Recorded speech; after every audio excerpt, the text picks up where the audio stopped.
एक मिनिट, आज मी आली म्हणून सगळी कामं मीच करायची आहे का? मग सिद्ध्या काय करणार? Over to Siddharth. Thank you Amruta. आता आपल्या समोर येत आहेत स्वरूपचे शिलेदार, मुंबईचा स्वप्नील आणि कल्याणची धनश्री उर्फ Dhanno.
What a power back performance! आपण आता डायरेक्टली आपल्या मास्टर्सना विचारूया त्यांना हा परफॉर्मन्स कसा वाटला ते. मास्टर देवेंद्र. स्वप्नील. हा सर. सॉलिड. थँक्यू. खूप छान.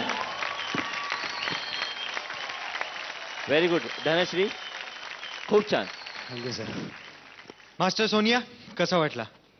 माझं मत थोडंसं वेगळं आहे. हे साकडं घातलंय देवीला आणि मला नाही कळत आहे की तुम्ही असे का चेहरे करून देवीकडे बघता. तुम्हाला कळलंय का त्याचा अर्थ? का केला होता तुम्ही असा चेहरा, असा रागीट आणि असे मारके भाव चेहऱ्यावर का होते तुमच्या?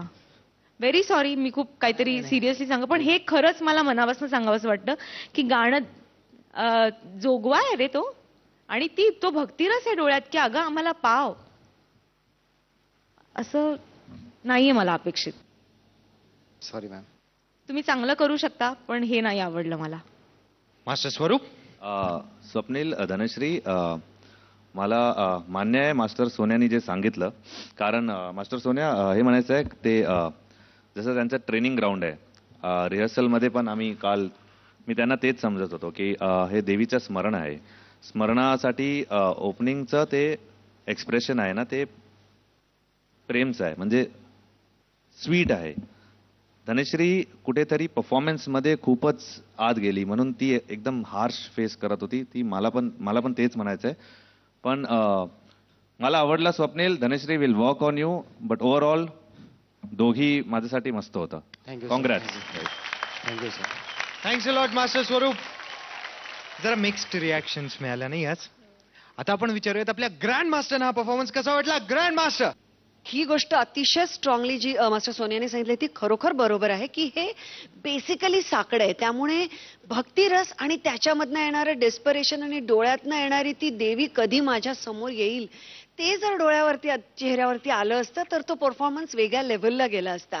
पण प्रचंड रिदमवालं गाणं एवढ्या समर्थपणे झेलणं आणि ते अशा प्रकारे प्रेझेंट करणं हेच एक खूप मोठं आव्हान होतं आणि ते तुम्ही समर्थपणे पेललात. त्याच्याकरता खूप खूप अभिनंदन आणि खूप खूप शुभेच्छा येणार आहेत. Thanks a lot grand master. आता आपण विचारूयात रेमो सरांना हा परफॉर्मन्स कसा वाटला. रेमो सर. एक एक्सप्रेशन जो है वो डांस को उठा भी सकता है, वही एक्सप्रेशन उसको गिरा भी सकता है. सो बस उतना एक मेल है जो combination of steps and your expression makes the whole performance. But आज जो परफॉर्मेंस आपने दिया है, जो एनर्जी आपने दिखाई है, was outstanding. End Swapnil, what elevation you have यार.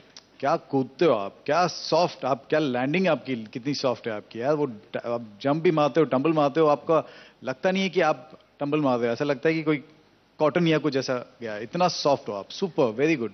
You need to be little lighter on your feet, but excellent guys, excellent.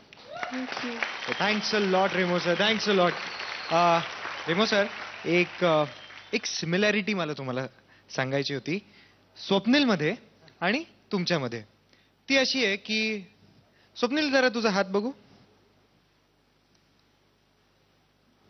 Remo sir, तुमचा हात बघू.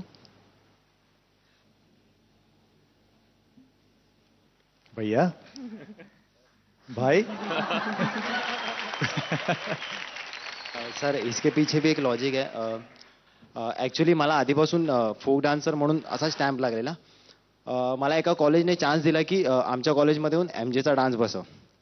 तर त्यावेळी मी म्हणजे एमजेचा एवढा फॅन नव्हतो आणि त्यावेळीपासून मी एमजेवरती अभ्यास करायला लागलो की हां, खरंच काय एमजे म्हणजे काय आहे काय नाही. आणि अक्षरशः सांगतो की त्याचं जेव्हा गाणं बसवत होतो, मी जेव्हा त्याचं गाणं ऐकायचो मी रडायचो.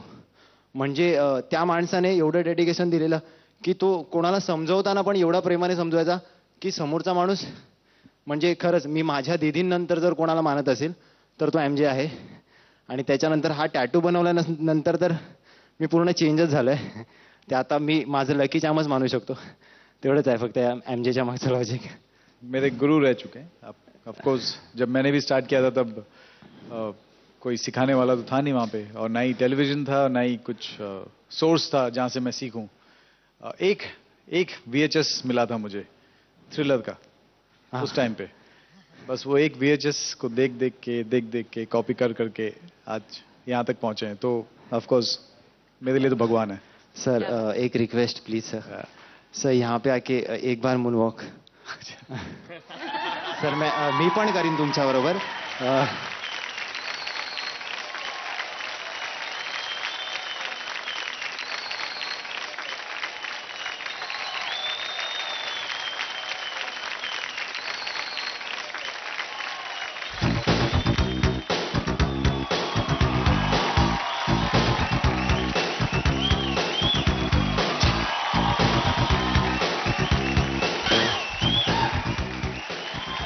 क्या बात है. वाह वाह वाह.